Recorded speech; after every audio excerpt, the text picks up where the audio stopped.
Welcome to the BiggerPockets Money Podcast, bonus episode edition, where we interview Carolyn Becker and talk about the lottery. Hello. My name is Mindy Jensen, and with me as always is my not using the lottery as part of his retirement plan co-host, Scott Trench. That's right, Mindy. My winning tickets are real estate and stocks. Those are good winning tickets.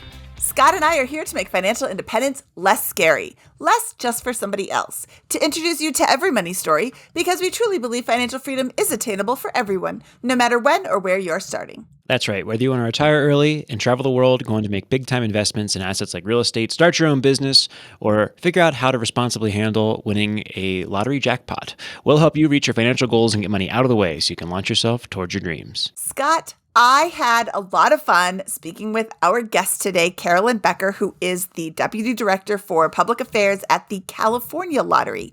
She had a lot of information about the concept of lottery, how to play the lottery in general, and I am super excited to talk to her today. But I want to say a little note to our listeners. This is a fun episode. It's meant to educate you about the different aspects of the lottery, of playing the lottery, including some history about the concept of a lottery in general. And while we are looking at the lottery in an investigative light, we are not recommending the lottery as a way to generate wealth. Yeah, agreed.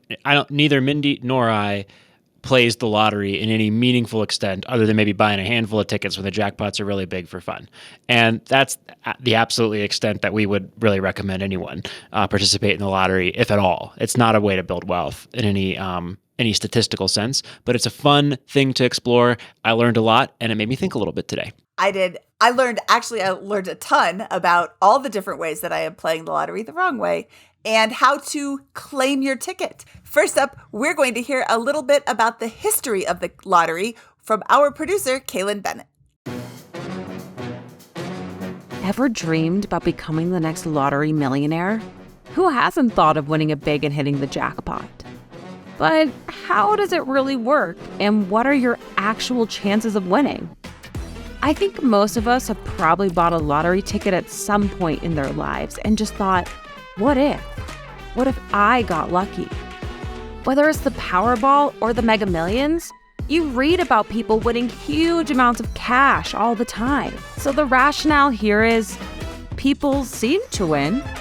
Why not me? Before we dig into the odds of winning the lottery, let's look at the history.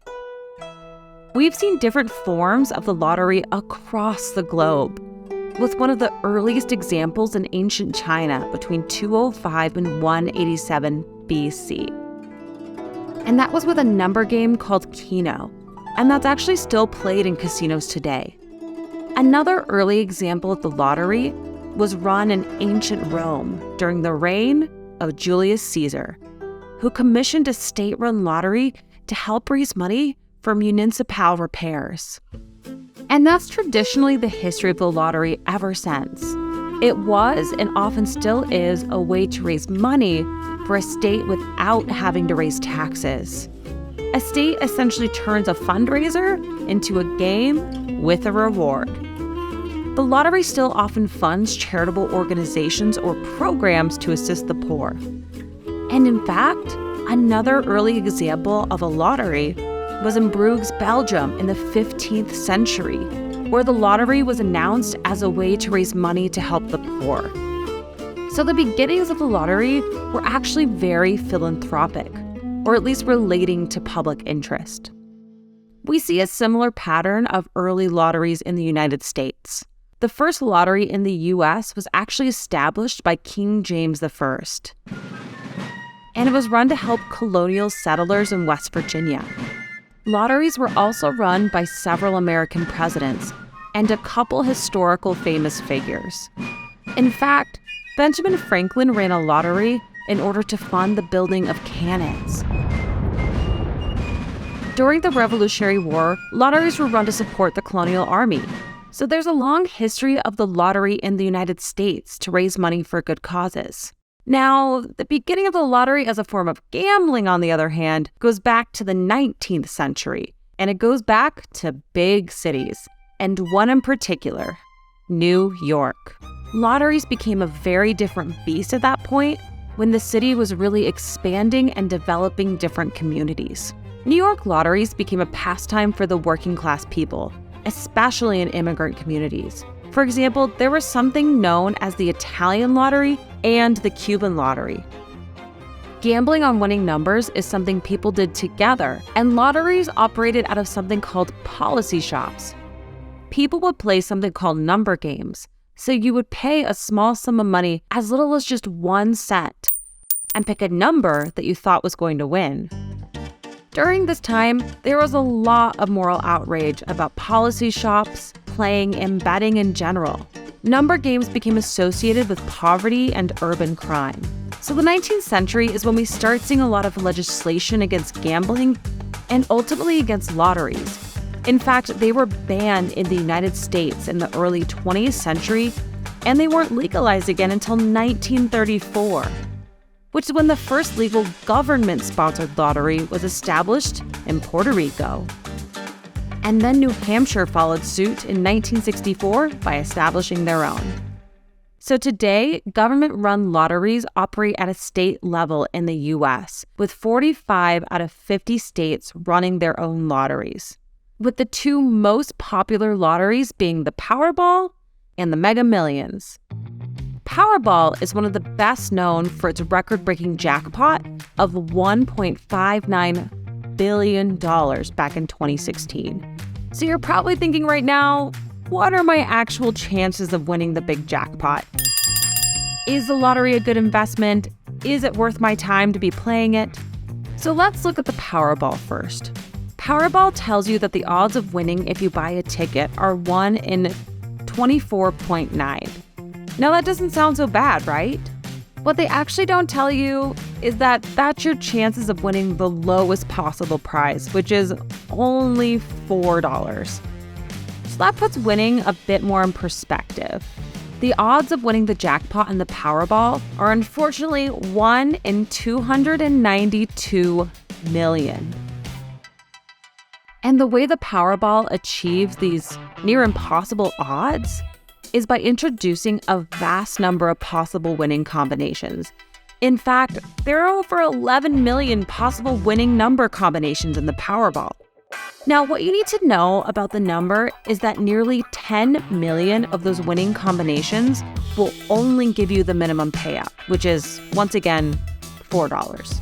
And that's because all those winning combinations include the Powerball number, and either none of the white balls or the Powerball number and just one of the white balls. This automatically disqualifies you from winning the jackpot. So the reality is that winning the jackpot in the Powerball is highly improbable.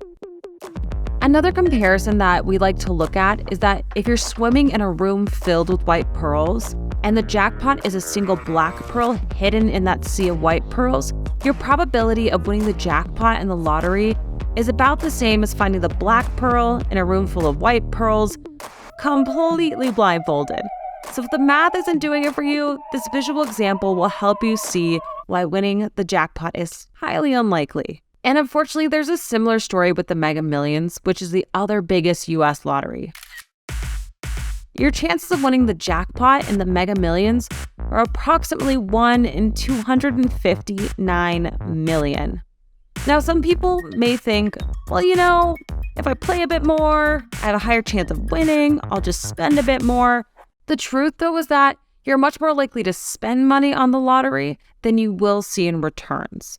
So if you spend $1,000 on the lottery, there's a 50% chance that you make back $64.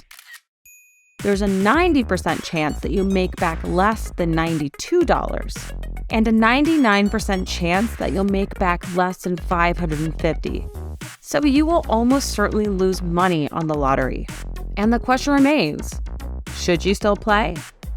Well, if it's purely for the thrill of winning something, then sure. You do have a 1 in 24 chance of winning something. $4 to be precise. All right, huge thanks to Kaylin Bennett. Not only is she our producer, she's an absolute rock star in everything she does. She has the Midas touch. Everything she touches turns to gold.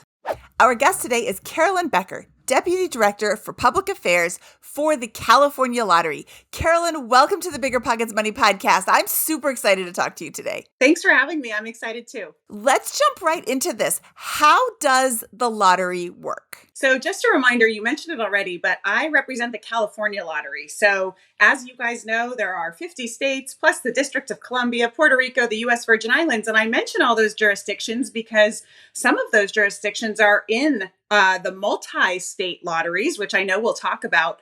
But here in California, the lottery works in a couple different ways. We have two categories, if you will. Draw games, which are the ones that fuel those jackpots, those giant jackpots we've all been watching so much lately. And then we have instant scratch-off tickets, which we call here in California scratchers. And I think most people are familiar with those too. You buy them at a gas station, you scratch the special little stuff right off, see the results, and then you know if you're a winner or not. And those all have different rules. You kind of have to read the fine print to know what you're looking for when you scratch. But those are the two main categories of games. For the draw games, Mega Millions, Powerball, here in California, we run our own draw game called Super Lotto Plus. We actually have 8 draw games total. That's essentially like a giant statewide lottery, or in the case of Mega Millions or Powerball, national. Everybody's buying tickets. Most of the money goes into a big pot. The numbers come out of a draw machine and theoretically, eventually, somebody wins the pot. I've really simplified it. There are different prize tiers. Mega Millions has 8 or 9 prize tiers, so you don't have to get the jackpot to be a winner. But I hope that makes sense and answers your question. It does. And I have a follow-up question. I don't play the lottery frequently because frankly, I don't know how to play. I mean, I know that I go into the gas station, I give them $2, I say, pick the numbers for me because I don't want to be bothered. And they hand me, what is it, like a quick pick, and they hand it to me. But in the past, it used to be $1. And then one of the two big lotteries, the Mega Millions and the Powerball, one of them raised their prices to $2, and then the other one followed suit shortly thereafter. So now it's $2 to play, but then you can do a multiplier and you can do, like, there's so many different rules. And for the casual player, you could miss out on a super jackpot if you don't play it right, if you don't do the multiply. Is there a place that you can go to find out all of this like inside jargon as a casual player that you like wouldn't know? It's interesting you talk about casual players because I think those are the players who play sort of infrequently, maybe when the jackpot hits a certain threshold, but they're not every week, religious, so to speak, players. And so those are the folks, casual players, who I think don't necessarily know the jargon and the ins and outs of the rules and the multipliers and all of that. Whereas I think our core players who are appointment players, if you will, let's say Mega Millions, they buy tickets every Tuesday and Friday, they may know more about it. And so just using Mega Millions as an example, that's the one that just was hit this past Friday night, the jackpot up over $1 billion. And I know we'll talk about that. Mega pliers exist in states outside of California for that game. So I actually can't tell you exactly how that works for Mega Millions. But there's a website. It's not hard to remember, megamillions.com. And I imagine on various links on that page, there are different places players can look for the rules, the ins and outs. But going back to casual players, it's actually quite simple if you want it to be, right? If you don't really care to pay attention to those options and those details. You mentioned, we call that a quick pick, where you want the computer to pick the numbers. You hand over your $2, or maybe you're buying 10 tickets for $20, all quick picks. You get this little piece of paper that kind of looks like a receipt. We call it a play slip. And it has your series of 6 numbers on each line. If it's just one ticket, it's just one line of numbers. And then that night, there's a draw that quite literally involves balls rolling around in a machine, and the machine randomly drops a series of 6 numbers. That 6th number is the mega number, so the first 5 numbers, and then the mega number. And in theory, all you have to do is compare your play slip or your ticket to what numbers came out of the machine and figure out if you're a winner. I equate that sort of, I don't know how many of your listeners might play craps in Vegas, let's say. You can walk up to a craps table and be super overwhelmed because there's so many games all with one roll of the dice. So kind of to your point, it can be overwhelming. But if you say, hey, I just want to play the odds, and the dealer might help you understand how to just play one game with the roll of the dice, you can keep it really simple if you want to. Oh, I didn't even know that there were more than one game on the craps table. It's overwhelming. I will admit that I host this podcast on personal financial responsibility, and yet I'm also a sucker for craps and have been known to lose $100, $200, $300 at a craps table from time to time on there. So yes, I can totally relate. And there's different odds with every game, right? And that's kind of like the lottery too. Again, using Mega Millions as an example. Of course, everybody dreams about winning the jackpot, especially when it's up over $1 billion, which is just a really hard number to wrap your brain around. But who doesn't sit around and think, what would I do with $1 billion? The odds of winning the jackpot are, quite honestly, not in your favor. They're about 1 in 300 million or so. But the odds of winning any prize on that game, of which, like I said, there's 8 or 9 different tiers, are about 1 in 24, 1 in 25. So you might get your $2 back as the lowest prize tier. Maybe you hit a few numbers and win a couple $100, but there's more than one way to win. And so while all the focus is on the jackpot, there are quite literally in California, with every Mega Millions draw, there are thousands, if not tens or hundreds of thousands of winners every time the game draws, just not always the jackpot. I have a question. Can you increase those odds if you pick your own numbers versus get them randomly assigned by the computer? Or is there any truth to that there's a way to kind of like predict it a little bit and pick your own numbers, or is that all? It's a really, really, really good question. And the answer might blow your mind a little bit. The odds stay the same no matter whether it's a quick pick, you pick your own numbers, no matter whether the jackpot is $1 or $1 billion, no matter whether 10 people play or 10 million people play. The odds are quite literally the number of combinations that those numbers can make when the balls fall out of the machine. So when I say the odds are 1 in 302 million or so, it's because that's how many possible combinations of numbers there are. So while more people play with big jackpots, there are more people vying for those odds. Or if you buy, like I said earlier, if you buy 10 tickets, you're taking 10 chances on the odds. You're increasing your chances at the odds, but the odds never change. The odds of the game are the odds of the game no matter what. And to your point about quick pick versus custom numbers, no. The balls are dropped randomly. The security, by the way, that goes into this and the integrity of the draw is really, really a serious subject. The balls are carefully weighted. Here in California, the draw games that we run, we have independent auditors in the room as witnesses. We have video and audio on our draws. We want everyone to know that we take the integrity of the game, meaning the fairness, really, really seriously. And I know I can speak for the other jurisdictions that do that as well. You guys might recall just a few months ago that 10-hour delay for Powerball, because one of the states happened to be Minnesota, and they wrote a beautiful blog about it, by the way, on their website. There was a computer failure, essentially a software failure, and they had to manually reconcile all of their ticket sales to make sure everybody that bought a ticket for that draw got in on it. And that's how serious we take the integrity of the game and the fairness. If you buy a ticket, you think you have a chance at the jackpot, and you do because of all those protocols that take place. So when there's a delay, I know it creates kind of an anxiety across players, but it's a good thing because it means we're going over every step with essentially a microscope, if that makes sense. So there's stories about the guy who's like, yeah, the ink on the balls changes the weight such and such and allows it to be more probable. That guy, either that's been changed and dealt with, or that was never true to begin with. I haven't heard that specific claim, but it doesn't surprise me. People always think they have theories about why it's not fair or what have you. But I promise with a capital P not just here in California, that all of that is rigorously checked, thoroughly vetted. Like I said, in some cases, maybe all cases audited.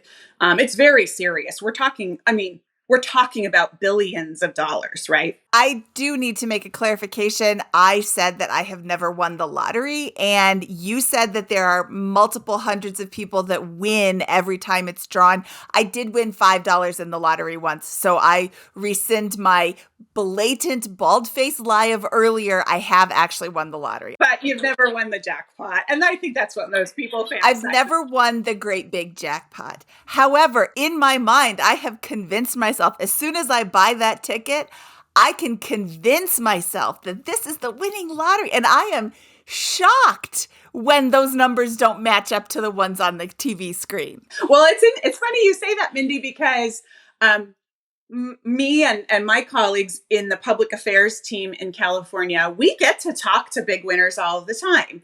And the by far, number one emotion that they express is disbelief. And so it's funny you say you're in disbelief that you didn't win. They're in disbelief that they did. In fact, I've heard stories about winners taking their ticket to like 6 different stores to scan them just to make sure that they're getting the same valid win at every store. Just because they're in disbelief. They're literally having the ticket checked over and over and over to make sure their eyes aren't deceiving them. Awesome. Kaylin informed us in our intro that, the first lotteries were really philanthropic efforts, right? We're going to raise a pool of money from folks. Somebody will win, but the rest of the proceeds will go to a good cause. Is that still true with today's lottery system to any extent? It's different in every state, although I'm sure that most states would tell you it's a good cause. But I can't speak for other states. I know there are states. I think there are some states where lottery revenues support the general fund, which, depending on your point of view, may or may not be a good cause. I think some states might have beneficiaries like veterans programs. But here in California, and this is common in other states as well, our sole mission, the reason the lottery was created in the 80s, was to support public education. But I want to be very clear, and this is written into the language, it's to generate supplemental funding for public education. And I mean kindergarten all the way through the university level. And I think it would be no surprise to anybody to hear that it takes a lot of money to run a school district, a lot. So the lottery raises supplemental funding, which I sometimes just refer to as bonus money.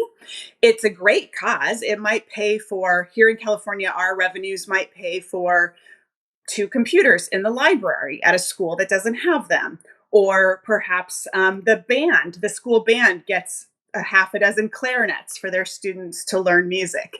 These are just some of the ways schools here in California spend lottery money. But it is the sole reason we exist. It's the reason we come to work every day, and the reason we make business decisions that save on operating expenses. If we think that there's a solution for whatever business challenge we're facing that will actually save us money, that drives our decision making, because any savings goes right back into the pot of money for our beneficiary, which here in California is public schools.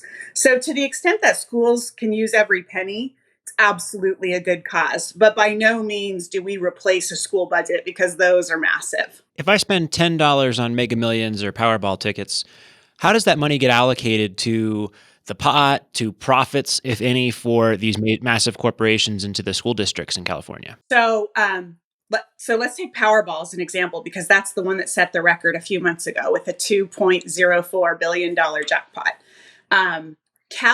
So most of that money, $2 ticket, most of that money fuels the prize. That's how we pay the winners, is most of that ticket money. But here in California, 80 cents of that $2, or 40 cents on every dollar for any draw game, goes into the fund for our beneficiary, public schools. So those are the big 2 pots of money that come out of your $2.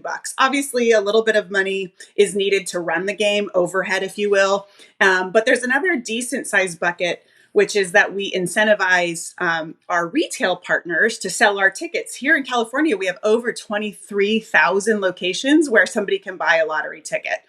So for a multi-state game like that, the sales here in California benefit schools no matter what. In fact, I know we did have the jackpot winning ticket in Southern California for that giant Powerball jackpot. But even if we hadn't, we raised in that sequence of jackpots when it kept growing and growing and growing and rolled 40 times. We would have raised record amounts of public schools, even if somebody in another state won. What is that kind of ballpark of that number that we raised for schools in the 40 rollovers of this? Yeah, it was a historic run for us, and I don't have the exact figure, but I'm confident it's 156.3 million or something like that. So it's up over 150 million. And when I say it's historic, that's by no stretch of the imagination the total we raised for schools. That's just Powerball, just from that sequence of draws. So it was historic in that one. We call it a jackpot sequence when it starts in 20 and keeps growing and growing and growing and growing. And I think in that case, it was growing for over 3 months. That's one jackpot sequence. So when I say we raised a record amount, 150 something million for schools, that's just sales related to that game, not scratchers, not mega millions, not any other game. We have dozens of scratchers games. So it's an impressive number, but we raise a whole lot more money than that. Awesome. And would you say that, I know you cannot speak for other states, but would you say that your understanding is that it's generally true that something to a similar effect is going on in many other states and perhaps most other states? Yes. And I would even take it a step further and say a lot of them are education, public education. So that's a very common theme. I know it's not all of them. Got it. Thank you. And we want our players to feel good about that, right? Even if you don't win, like Mindy, you're still supporting a good cause. And maybe that's not your incentive to buy the ticket. The incentive is the hopes and dreams of being a millionaire. But hopefully you don't feel too bad if you don't win, because 80 cents of those $2 went right back to the public education I mentioned. So you mentioned a giant lottery recently. There was the $2 billion lottery in California that was won by a ticket purchased in California. A single ticket, by the way, which is insane. And in 2022, and then just barely into 2023, we had yet another $1 billion lottery that was just won on Friday the 13th. I didn't even know it was up to $1 billion. I might have played. So we've seen huge increases in these $1 billion pots. Can you explain why we're seeing so many large lotteries? I mean, it's in addition to the $1 billion, there's a lot of like multiple $100,000 lotteries. Yeah, and don't sleep on Powerball right now. It's creeping up to $500 million as we speak. So it seems like billion is almost the new million. You mentioned the historic Powerball, 2.04 billion. By the way, 0.04 seems like a small decimal. In that case, that's $40 million. So, and then just this last one, the Friday the 13th, where the ticket was hit in Maine. But you might remember in July of 2022, Mega Millions was up over $1 billion, and a ticket in Illinois hit that. So we've had $3 billion plus jackpots that all started in 2022. This most recent one wasn't hit, of course, until January 23. But yeah, so there's a couple factors. The most recent factor, believe it or not, is related to the economy and inflation. As we all know, the Federal Reserve, the Federal Reserve Bank, has raised interest rates several times to combat inflation recently and try to slow the economy. And that gives us, as the state lottery, more purchasing power for the bonds, the U.S. Treasury bonds that we buy on behalf of the jackpot winner if they choose the annual payments. So let's back up to that for just a second. Any big draw game lottery winner, as most people know, has a choice. They can take the lump sum, also sometimes called the cash value, or they can take the annual payments. Most of them take the lump sum because I think the thinking is that you can invest that in a riskier way and the yield will give you more money in the end than the investments we're going to make on your behalf. We make really, really, really safe investments, which are U.S. Treasury bonds. So most people do choose the lump sum. The lump sum is what is supported by the sales. That's the only money that exists, is that lump sum. 1 point whatever billion doesn't exist. That's what will exist over 30 annual payments. So the interest rates, having been raised several times lately, give us more purchasing power. The value of a dollar in 30 years' time goes up. I'm not an economist, so I'm hoping I'm explaining this in a tangible way, but it gives us better purchasing power when interest rates are higher. So the advertised jackpot, which is that 1+ billion, is what the winner would get if they take the annual payments, not the cash value. So inflation does not affect the cash value. Does that make sense? Yeah, I think another way of saying what you said there is it just makes the tickets relatively more affordable, or so folks buy more of them to a certain extent, right? I mean, kind of. We're not advertising jackpots. We're not making these numbers up. We have financial experts across a lot of states looking at this stuff, quite literally analyzing the numbers. And they are economists, so to speak. They're financial experts. And so what this most recent jackpot that we just talked about for Friday the 13th was 1.3 billion, I think. That's what was advertised to try to get you to buy tickets. Yeah, and that will hold. If that winner, whoever it may be, comes forward and says, yes, I want the annual payments, then in 30 years' time, that'll add up to about 1.3 billion. So the cash value is only what is supported by the transactions happening in every state that participates. And that's not at all affected by interest rates because that's just a payout in a lump sum. But we're able to advertise higher jackpots when the interest rates are high because over 30 years, our purchasing power goes up when the interest rates are high. The other factor, and this is very valid, but not quite the most recent phenomenon, in the 2000 teens, do we say that? 2000 teens? 2010s, 2020 teens, yeah. Yeah, the 2020 teens. That's my term for that decade. Both games, both multi-state games, changed what's called the matrix. And that's lottery jargon, Mindy, to your question earlier. But what that means is the number of numbers you can choose from on a ticket, that was tinkered with. They changed the matrices for each game. By the way, these games are run by in two different ways. So it's not the same organization running both games, but a lot of states participate in both. California certainly is one of them. But by coincidence, both in the same decade, they tinkered with what we call the matrix, which is the number of numbers you can choose from. And they did that by design to try to fuel higher jackpots. And it did make the odds harder to win the jackpot. For Mega Millions, for example, it made the odds of winning the jackpot longer for any one player. But it actually helped the odds of winning the second prize. So kind of overall, it was a bit of a wash on the odds, but it was designed to fuel excitement and to increase these jackpots. So those are the two biggest reasons, the most recent phenomenon being the economy and the interest rates that we can point to for saying, yeah, look at this.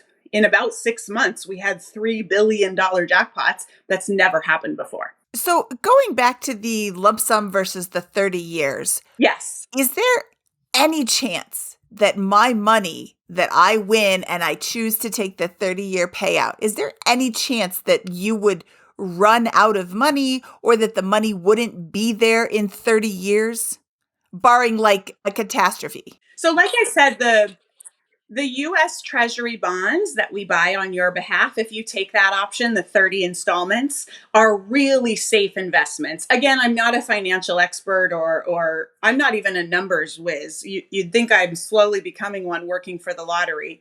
And I am, but by no means am I a financial expert. But those investments are really safe. And that's why most people take the lump sum, is because they probably can hire a financial advisor who will figure out a way to yield more money at the end of the day. But our investments are really safe. So I think the short answer, Mindy, is yes. But it is an investment. So I don't know that it's ever happened. And so few players take that option. The safe answer, the short answer is yes. Okay. And if I win the lottery and pass on When you win, when I win and pass on, is that, and I've taken the 30-year lump sum or 30-year payments, is that willable? Can I write that into my will to give to Scott? I don't know if it's your will or your trust or what mechanism it is, but we have a lot of language in our regulations. And again, I'm speaking exclusively for California, so your listeners may need to look into this in other states. But there's language in our regulations here in California that explains all of that. I believe you have to have, you would have needed to put Scott in, memorialize him into some paperwork like a trust.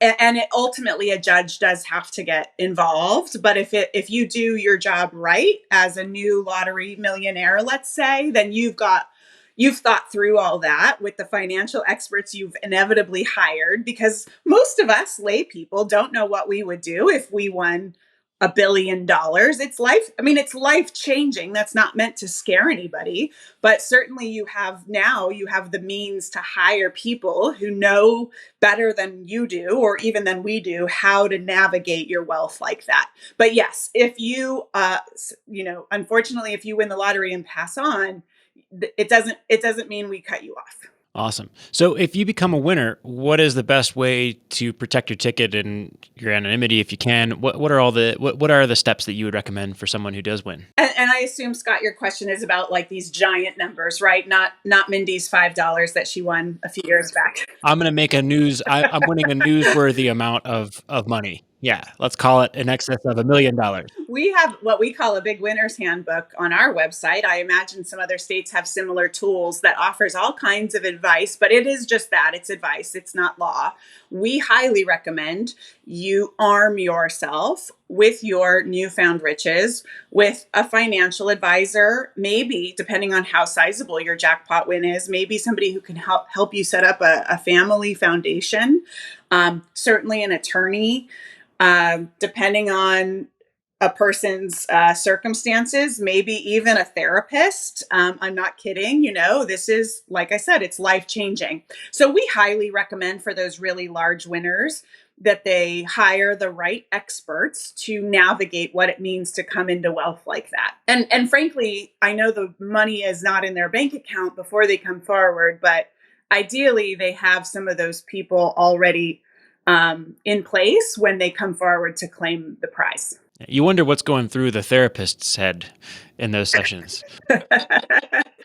Well, you just hear so many stories about long lost high school friends that come out of the woodwork. Maybe you lose your ability to trust. I'll never know this because I'm not allowed to play. But even your own family, depending on how far out on the family tree you're talking about, you might start really suspecting why Uncle Larry is calling you. I don't know. I wouldn't suspect why Uncle Larry's calling me if I won a $200 million lottery. I think I'd know exactly. Right.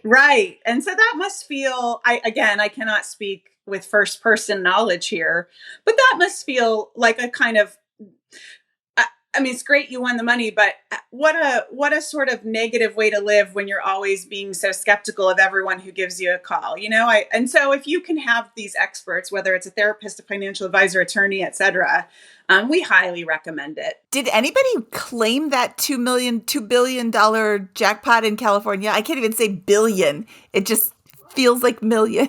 Well, as I said, billion is the new million, it seems like. So get used to it. So here in California, we don't publicly acknowledge or announce when someone claims. And I'll tell you why. We actually call that person a claimant, which is not a very friendly word. It's kind of a wonky word. But when a big winner comes forward, or a claimant in California to claim the prize, there's a packet they have to fill out with Mega Millions and Powerball. Really, with all the games, you really should have your original ticket. But for Powerball specifically and Mega Millions, you have to have that original ticket, or too bad. We spend quite a bit of time vetting this person or this group, if it's a group claim, because we want to make sure the rightful winner is indeed the actual winner. Meaning, We actually have a security and law enforcement team, sworn peace officers in California who work for the lottery, who say, so, Scott, you say you're the winner. Tell us what day did you buy that ticket? Okay, did you buy one ticket or 10 tickets? Was it a quick pick or did you choose your own numbers? Because our computer systems know all of that, right? It's a computer. So we already have the answers and we want to make sure you're corroborating them. We might ask, a lot of our retail partners have security footage. So we'll probably take a look at that to say, oh, yeah, that looks like Scott. Our team goes through a diligent process that we tell people can take weeks or sometimes even months, depending on the circumstance, to make sure the winner is the winner. Because otherwise we're either going to be scammed or the process would be, or the claim would be invalidated for some reason. And I can talk about some of the things that do go awry, but we don't want to announce, hey, Joe Smith came forward for that $2 billion prize. All the media that you saw that day at the gas station, would report it, only to find out, oh, shoot, that's not the actual winner. We would have to walk that back. The media would have to walk it back. So we wait until our security team says, yep, this is the rightful winner. So I won't answer your question about whether that person has come forward or not, because it would be dangerous practice to acknowledge whether there's somebody in the process of being vetted.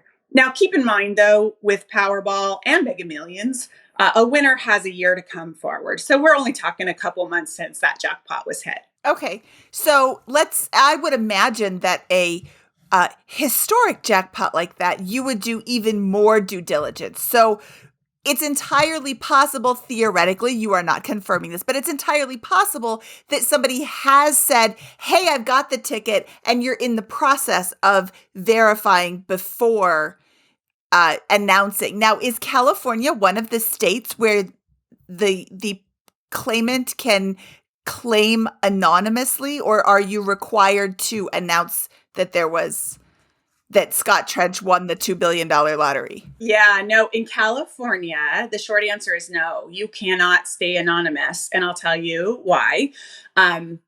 We balance transparency with privacy. So we recognize that somebody that comes into that kind of money is going to have, extra attention. That's like a mild way of saying it, right? So we want to make sure we're not exposing them in a way that is irresponsible when it comes to public safety and things like that. But your name and only your name is part of public record in California. Reporters and journalists in California are familiar with something called the Public Records Act. At the federal level, it's called a FOIA, Freedom of Information Act. But in California, part of our law that created the lottery is that your name is subject to public record. So not your age, not your address, not even whether you're a Californian. Maybe you came in from another state or another country. We don't have to disclose that. Not your religion, not your race, not your favorite ice cream, or how many family members you have, right? Nothing personal except for your name. Now, do we have to announce it? No. But in the case of a world record historic jackpot, happened 2 months ago, as you know, a little more than now, almost every day, we still get a question or two from a journalist or three saying, hey, has so-and-so come forward yet? And I always answer the question in the same way I shared with you guys, that we don't acknowledge it until the vetting process is over. But the interest in this particular winner is already massive. So it's already being submitted, if you will, as a public record request. And so there will be no getting around it.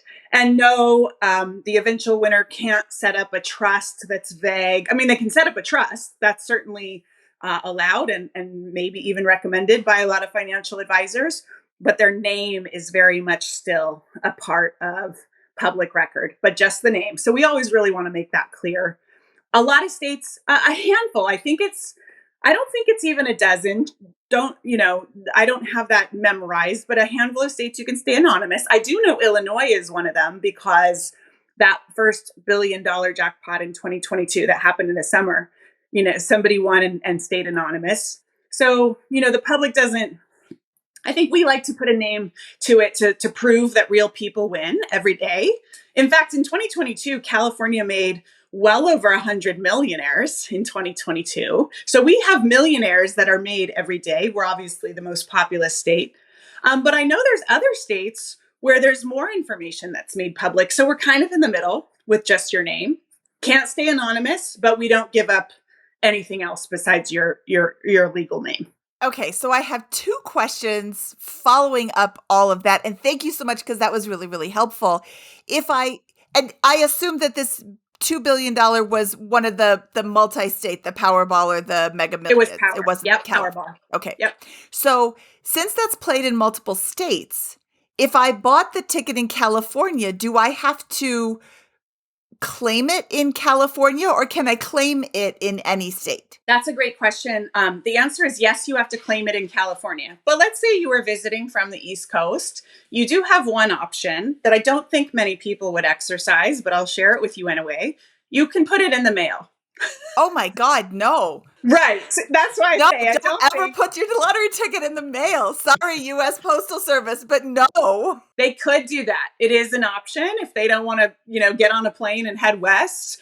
But no, you have to claim it in California. And here in the Golden State, we have offices all up and down California. We're not a small state, so we try to make it convenient for people. Obviously, we have a bunch of offices in Southern California where our greatest numbers of people are, but we have offices all over the state. And so theoretically, someone will walk into one of our regional district offices and claim that way. But technically, they don't have to. They could mail it. I doubt they will, but we'll see.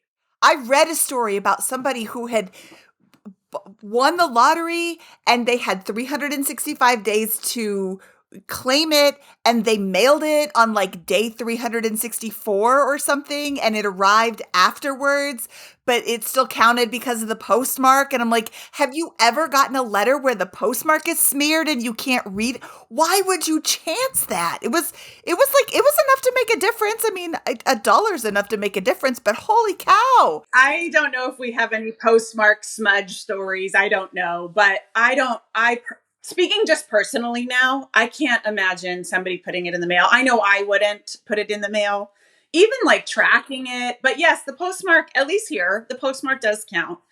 But that just seems like a really risky way to claim a giant prize. Yes, it does. Okay, well, my follow-up was, hey, can't you just buy a house in a different state and claim it there? So if your state requires you to disclose your name, could you just collect it in a different?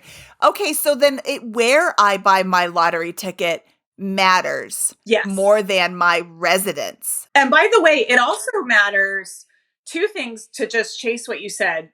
It also matters for tax implications. In California, if you're a California resident, we don't take state taxes on your lottery win. The federal government does, so you still have to pay Uncle Sam. But it's pretty unique here in California. I think, again, we're only one of a handful of states where we don't tax at the state or local level. So you'll win more in California in that sense. But if you are, let's say you cross the border in from Arizona and buy a ticket in California for whatever reason, because they play these games too, then you're paying Arizona state tax because it's part of your income picture, if that makes sense. So you're paying, even though you bought your ticket in California, you're paying the tax based on where you live. But the second thing I was going to say about this whole notion of moving out of state is, remember what I said a few minutes ago about how thorough our vetting process is. So just because let's say you claim your prize on a Monday, well, maybe our vetting process takes 4 weeks.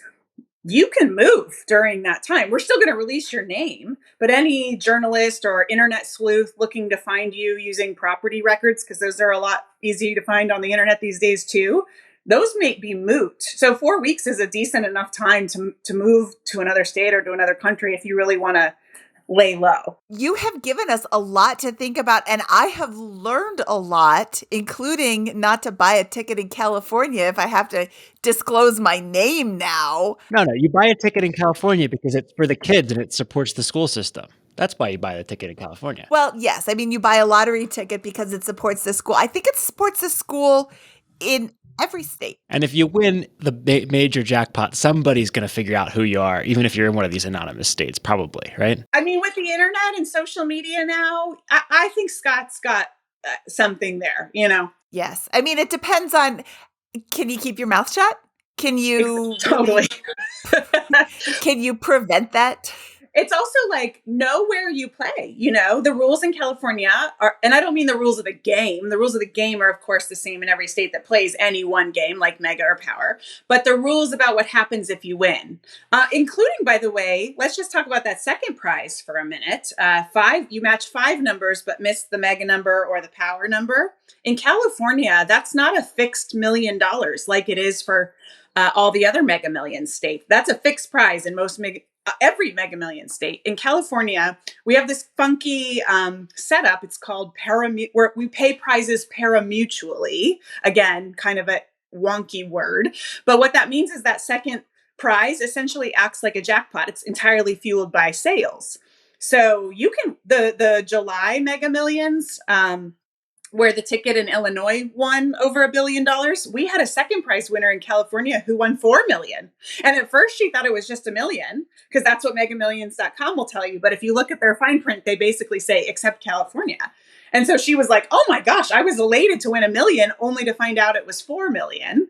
Now, sometimes it's not even $1 million, because it kind of rolls over. So when someone hits 5 numbers, it kind of rolls over like the jackpot. So our second prize fluctuates. Point being, though, that's a really long-winded example of, if you're playing in a certain state, you might want to do a little homework about the rules if you win. Absolutely. This has been so much fun and so educational. I've actually learned a lot about this, about playing the lottery. And now that I know that there's a 500 million jackpot creeping up, I might go figure out first which one it is, and second, how to play, and drop a couple of dollars, maybe even $3 whole on a ticket, and see if I win. It'll have to be either 2 or 4, Mindy. It's Powerball. Oh, does it have to be 2 or 4? Okay. Ooh, it's Powerball. Great. One question answered. Now I got to go research all of that. Probably Powerball.com. I don't remember the URL. Powerball is run by an organization called the Multi-State Lottery Association. So you could Google that. But if you Google Powerball rules, you probably find it. Megamillions.com is obviously very easy to remember. And it might be Powerball.com. So it's Powerball.com. Okay, thank you, Scott, for looking that up while we talk. I don't know why the Mega Millions is more fresh because of the jackpot that just happened Friday night. Perfect. Well, I am going to go check out all of this information and hopefully become a new multi-millionaire next week when they pull my numbers. Fingers crossed. Everybody cross your fingers for me. If Mindy wins, we're going to rebrand as the Mega Pockets Money Podcast. No, Power Pockets. Power Pockets. Great. Yes. Carolyn, thank you so much for coming on the show today. This was fascinating, and we really appreciate the inside look at the lottery. My pleasure. It was fun chatting with you both, and hopefully everybody learns a little something. Awesome. Well, thank you very much, and have a good one. All right. That was Carolyn Becker from the California Lottery. Scott, I learned a ton from this episode, including all the things that I'm doing wrong when I play the lottery. No wonder I haven't won anything more than $5. Yeah, no, I thought it was really interesting, and to me, one of the biggest takeaways was just the percentage of the profits of the lottery. Right, when you buy a ticket, a lot of it obviously goes in the jackpot, but a huge percentage goes in many states to a good cause, like the public school systems. So that was really interesting to me. I know that there are controversies associated with that, right? Like what types of people, for example, are essentially paying that tax to fund our school system, or the supplemental stuff, for example, that we did not touch on today, and definitely want to acknowledge those. But I still think it's a really fun and interesting topic to learn about the lottery systems and how they're set up and how they work, what to do if you win, and how the proceeds, at least some of them, can go to some good causes. Yeah, I learned quite a bit today, and I'm really glad we had her on. I thought this was a super fun episode. Absolutely. Mindy, what would you do if you won the lottery? I would buy a beach house. I would buy a mountain ski-in, ski-out house. Probably my own airplane. No, I'm kidding. I wouldn't buy my own airplane. I have such bad eyesight that I am not allowed to even take flying lessons. I would never be able to get my pilot's license. Which is probably good. I don't want to crash land. What would you do, Scott? I'd probably buy a couple of businesses and some real estate, and then figure out a way to upgrade the lifestyle. So I find it really hard to imagine like what really I'd probably sell my Corolla finally and buy a Tesla. That would happen there. So, but yeah, I need to get more imaginative and figure out more in depth what I do with $1 billion or hundreds of millions of dollars. That's a fun thought exercise that I haven't really worked all the way through.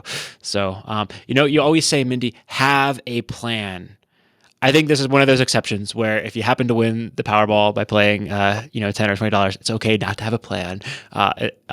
Because it's so unlikely, but it's fun to think about. Yes, it's okay to not have a plan right now, but before you collect it, before you spend any of it, talk to a financial advisor, talk to a tax professional, talk to somebody who works with high net worth individuals, and talk to an attorney. Talk to like Carolyn said, the lottery gives you a winner's guidebook. Go through there and talk to everybody, a therapist, talk to people and get guidance for how to handle this newfound wealth, because it's going to be overwhelming and life-changing, and you want to do it right. Yeah. And if you've won the lottery and listened to the BiggerPockets Money Show podcast, please reach out to us. We'd love to hear about your experience. Send me $1 million. I'll say thanks. I'll shout you out on the show. All right. That wraps up this episode of the BiggerPockets Money Podcast. He is Scott Trench, and I am Mindy Jensen saying bye-bye, butterfly. BiggerPockets Money was created by Mindy Jensen and Scott Trench. It is produced by Kaylin Bennett. Research and writing by Anna Kotra. Additional research and writing by Kaylin Bennett. Editing by Exodus Media. Copywriting by Nate Weintraub. Lastly, a big thank you to the BiggerPockets team for making this show possible.